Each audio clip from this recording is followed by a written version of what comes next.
Nós vamos falar sobre antroposofia, a contribuição da antroposofia para o bioalinhamento. Como é que essa ciência tão rica conseguiu contribuir para a gente? Então, olha só, setênios. O que são setênios? Setênios é uma nomenclatura que foi dada para uma série de conjuntos de anos e eventos, né, dentro do estudo da antroposofia. Primeiramente, né, a antroposofia é uma ciência que foi estudada pelo um alemão chamado Rudolf Steiner. Foi desenvolvida né, por um cientista alemão chamado Rudolf Steiner.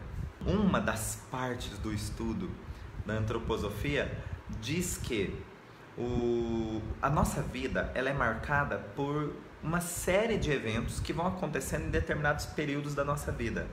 Esses períodos são marcados, eles têm praticamente assim um calendário interno, né? Que de 7 em 7 anos acontecem vivências importantes na nossa vida para o nosso desenvolvimento. Mas a partir daí, cada vez que você fecha um ciclo, um setênio, você vai ingressar no novo setênio. E esse período entre um setênio e outro gera um processo de transformação. É um momento, digamos que relativamente tenso. Não é tenso porque é perigoso, não é tenso porque é nervoso, é tenso porque é um processo de transformação, e toda transformação traz uma novidade, é esse nível de tensão, tá? Se a gente tem vivências particulares de 7 em 7 anos, então nós temos lá o primeiro setênio, que é de 0 a 7 anos, segundo setênio, 7 a 14 anos, e terceiro setênio, 14 a 21 anos. Então vamos lá. Então nossa vida, ela passa por períodos que nós precisamos ter vivências importantes de 7 em 7 anos. Esses 7 em 7 anos são marcados por etapas do desenvolvimento, tá? Então tudo aquilo que a gente vive, por exemplo, de 0 a 7 anos, é uma preparação, é uma parte da preparação para a vida. Na verdade, de 0 a 21 anos seria a preparação para a vida. Preparação para a vida. O que é preparação para a vida? Isso significa que quando eu completo 21 anos de idade, se eu tive todas as vivências necessárias para os 3 primeiros setênios, eu estou pronto para viver a vida. Ou seja, não é a maioridade. Maioridade é o que seu RG possui. Maturidade é outra coisa. Então, o que é que a antroposofia diz? Se você viveu adequadamente os 3 primeiros setênios, você está maduro para viver as suas próprias experiências. Você está pronto para viver a sua vida, tá? Aos 21 anos de idade. Agora, logicamente, nós não somos assim, cartesianos. Até ontem, com 20, ele não está maduro. Não, no dia do aniversário dele, faz as malas e cai fora para o mundo. Não. Baseados, inclusive, nos estudos do Rudolf Steiner, da antroposofia, o pai da antroposofia. Se você viveu adequadamente os 3 primeiros setênios, com todas as vivências, com todas as experiências reais que esses 3 primeiros setênios exigem, aí sim você está pronto para viver suas próprias experiências. Você está maduro no sentido de eu não tenho experiência de vida. Eu não tenho ainda experiência de vida. Porém, eu tenho uma preparação para ter as minhas experiências. Vocês conseguem entender que é muito diferente? Porque a experiência de vida será a partir dos 21, tá? Serão os outros setênios. Eu não tenho experiência de vida, mas eu tenho maturidade para lidar com as minhas próprias experiências. Vamos falar então dos 3 primeiros setênios. Na verdade, eu sou apaixonado pelos 3 primeiros setênios. Eu gosto muito do que vem depois dos 21, mesmo porque eu já tenho mais de 21. Eu tô com 42, eu fiz já 2 vezes 21, os 3 primeiros setênios. Eu já me preparei para a vida e já preparei tudo de novo. Eu tô indo pro 7º setênio, meu Deus. Ô louco, o 7º setênio é número cabalístico, né? 7º setênio é muito cabalístico, ô louco.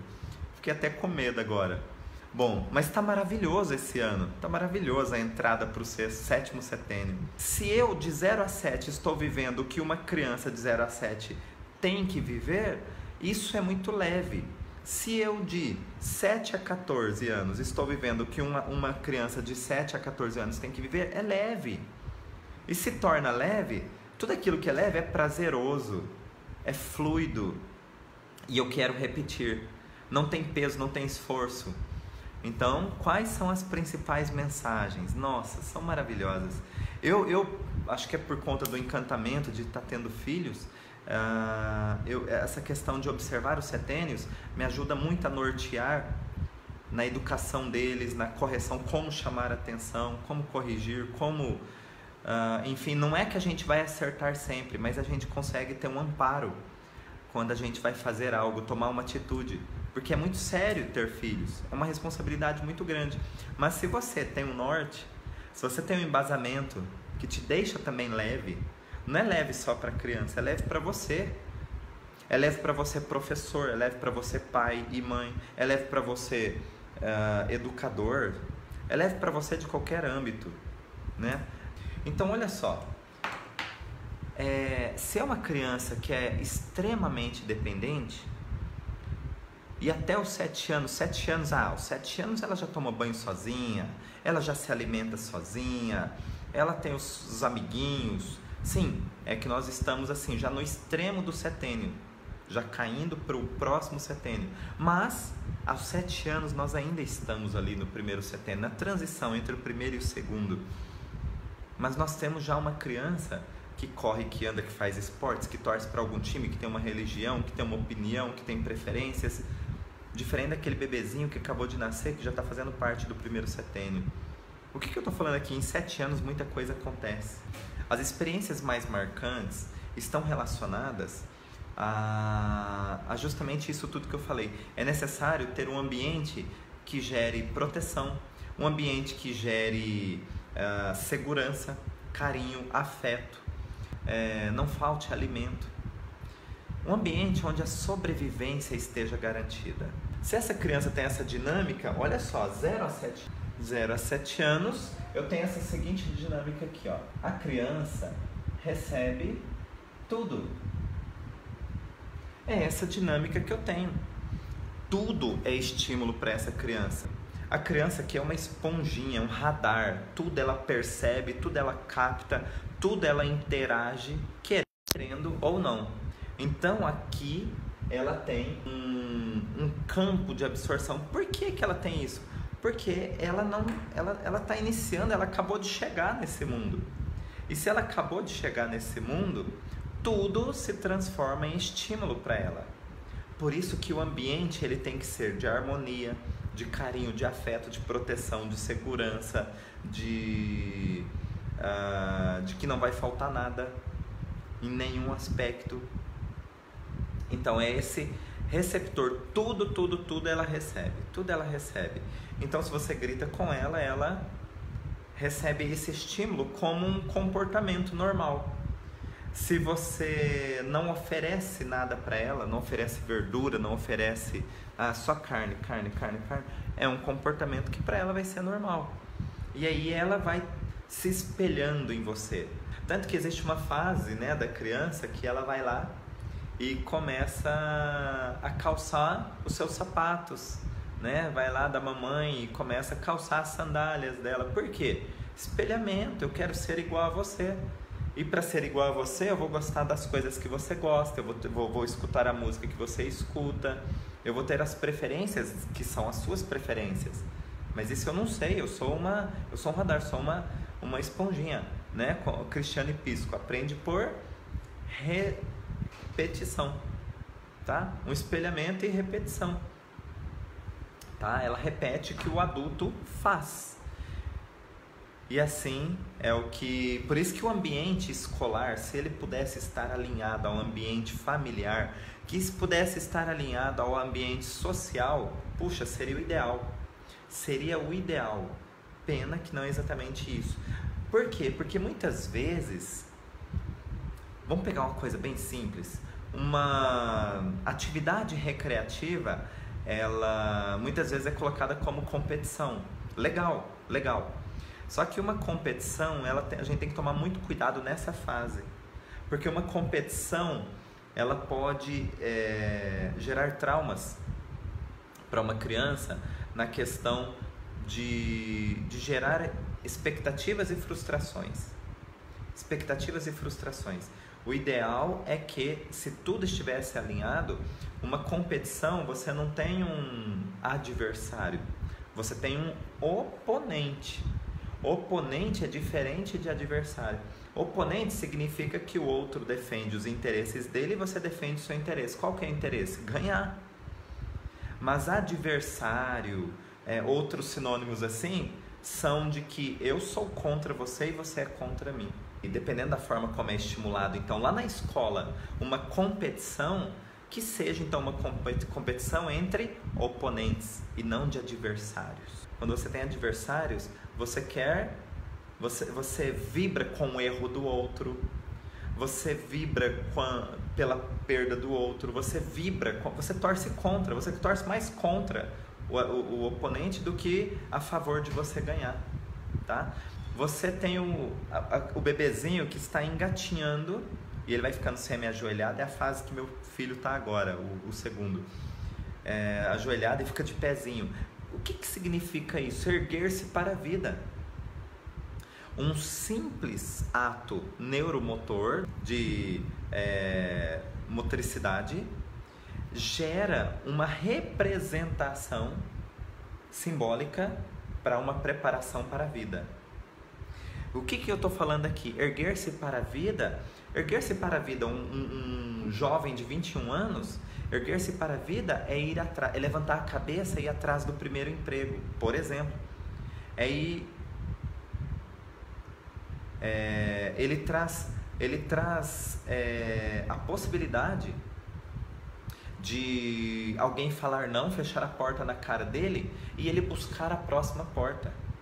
Ele ir atrás da próxima porta. É erguer-se para a vida. Erguer-se para a vida, eu quero novos ângulos. O bebezinho, ele fica engateando e as coisas mais interessantes, onde os pais colocam? Em cima da mesa. Enquanto ele está engateando, ele nem vê. E agora, as coisas mais interessantes estão em cima da rack, estão em cima da mesa. E quando ele ergue-se para a vida, ele tem a possibilidade de alcançar novos horizontes, novas possibilidades. E isso tem uma representação simbólica que fica registrada aqui dentro. Registrada aqui dentro como um aprendizado, uma maturidade para ir para o próximo nível. Guardem isso. Cada fase da vida deixa um registro de maturidade para que você vá para o próximo nível. Primeiro setênio, o mundo é bom. Ou seja, é como se fosse o conto de fadas. Conto de fadas é o seguinte: não importa o que aconteceu, não importa o que aconteceu, o primeiro setênio diz que conto de fadas, no final todos foram felizes para sempre. Então, teve uma frustração, teve uma situação desagradável, dos planos, enfim e tal, você vai ter que buscar criatividade suficiente para finalizar bem aquele dia. Por que conto de fadas que a gente fala? Conto de fadas sempre tem o vilão, sempre tem uma situação onde existe uma dor ali. E o que eu estou dizendo, uma dor pode ser uma frustração, uma decepção, vamos hoje ao parque, mas choveu, vamos para a piscina, mas não fez sol. Vamos passear, mas não tem ninguém na casa onde vocês foram visitar o amiguinho. O plano B, ele tem que estar aberto. Não precisa estar pronto, mas você precisa ter a criatividade aberta. Criatividade aberta que eu digo é assim: nossa, não deu certo, que chato, vamos voltar para casa. Não deu certo, o que nós podemos fazer para amenizar isso ou para tornar melhor ainda? Às vezes o plano B é melhor do que o A. Às vezes o que gerou uma frustração inicial será justamente a melhor coisa que aconteceu. Por quê? Às vezes o plano B, ele é melhor do que o A. Porque o plano A, porque olha só a oportunidade que você tem nas mãos, que legal. O plano A é algo previsível, planejado, elaborado, né? Por isso que gera uma expectativa. E o plano B? O plano B é uma surpresa que está guardada dentro de um baú de ouro. Por que assim? Porque é a surpresa. Olha, isso não deu certo, mas... E aí você tira o coelho da cartola. O plano B, por não ter sido planejado, o plano B, por não ter sido esperado, ele traz o efeito surpresa, o efeito uau. E é isso que o primeiro setênio pode nos propor. Qual é a mensagem principal? O mundo é bom. Essa é a mensagem que cria um dos pilares para a construção da construção de um ser humano maduro, tá? Então, muito bem, muito bem. Gera também, é preciso gerar confiança, né? Gerar confiança. Como é que gera confiança? Já pensou, por exemplo, você chega na beira da piscina e seu filho está ali, você fala assim, filho pula, filho pula, filho pula. Aí o filho pula, você sai da frente. Você sai da frente. Que legal, que legal.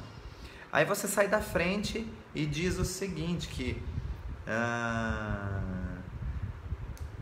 você fez aquilo que é para ele ganhar coragem, que é para ele aprender a nadar, que é para ele isso, que é pra... Tá, ele aprende a nadar, ele aprende a mergulhar, ele aprende muitas coisas.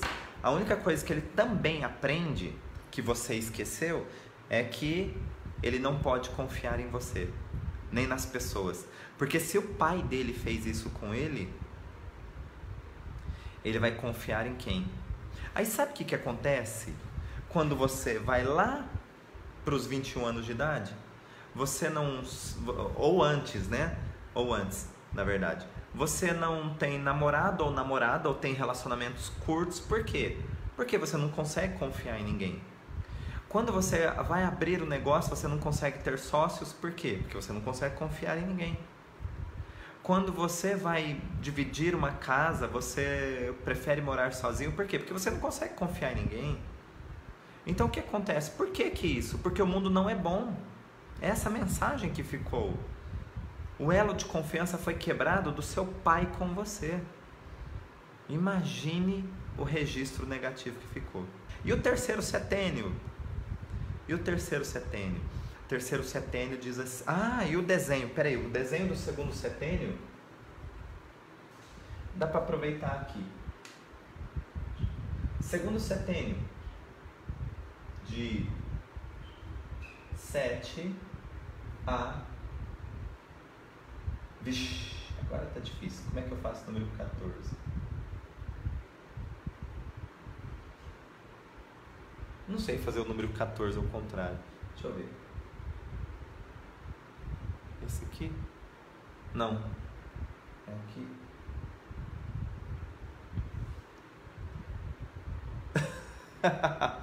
Tá valendo. 7 a 14. Qual que é a dinâmica? Olha só. Eu recebo estímulos. Recebo muitos estímulos externos. Mas eu também tenho as minhas preferências. Ok? Eu recebo, mas eu também dou. Então é assim, filho, vamos torcer pro Palmeiras? E às vezes ele vai querer torcer pro Santos. Ok? Ele começa já a ter opiniões próprias. Filho, vamos aprender a jogar futebol? E às vezes ele quer aprender música, né? E assim por diante. Por quê? É uma troca. É uma troca. Ele começa a se interessar também pelo mundo, pelo encantamento do mundo. O mundo dele deixa de ser somente a caixinha que é pai e mãe e irmãos. O mundo dele se expande e essas novas experiências com o mundo externo provocam dinâmicas. Então ele recebe estímulos, mas ele também dá estímulos. Tá? Já já eu respondo as perguntas aqui. As perguntas gerais, tá? Terceiro setênio.